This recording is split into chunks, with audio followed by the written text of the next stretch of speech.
There's a version of this story everyone thinks they know. Pop star decides she wants to be a designer, slaps her name on some dresses, coasts on fame. It's a tidy story. It's also wrong. The real one starts in a girl group, runs through years of losing money, and ends with critics comparing her work to The Row. So let's get into it. She was born Victoria Caroline Adams on April 17th, 1974 in Harlow, Essex, and raised in Goffs Oak, Hertfordshire. Her father was an electronics engineer. Her parents built a successful electronics wholesale business, which meant a comfortable upbringing. There's a detail she's told many times. Her dad sometimes drove her to school in a Rolls Royce, and she'd beg him to drop her around the corner so the other kids wouldn't see. She was, by her own account, bullied, and she didn't quite fit in. After watching the 1980 film Fame as a kid, she set her sights on performing and trained in dance, eventually enrolling at Lane Theatre Arts in Surrey. Then, in 1994, she answered an ad in a trade magazine looking for young women who could sing and dance. That ad became the Spice Girls. You know what happened next. The group's 1996 debut single, Wannabe,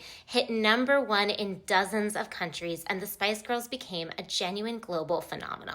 The best-selling girl group of all time, with an estimated 100 million records sold worldwide. The press handed each member a nickname. Victoria, with her dark bob, her little black dresses, and her refusal to smile for the cameras, became Posh Spice. Even inside the group, she'd taken on merchandising and finance. In 1997, she met the footballer David Beckham. Famously, she said she didn't know who he was at first. She wasn't into football. They became Posh and Becks, the most photographed couple in Britain, and married in 1999 at a castle outside Dublin, shortly after the birth of their first son, Brooklyn. They'd go on to have 4 children. That marriage put her under a level of tabloid scrutiny that almost no one in fashion has had to design through. When the Spice Girls wound down around 2000, Beckham tried a solo music career. It produced a couple of UK top 10 singles, but never really took off the way the group had, so she pivoted. Through the 2000s, she became a fixture in fashion, fronting campaigns, sitting front row,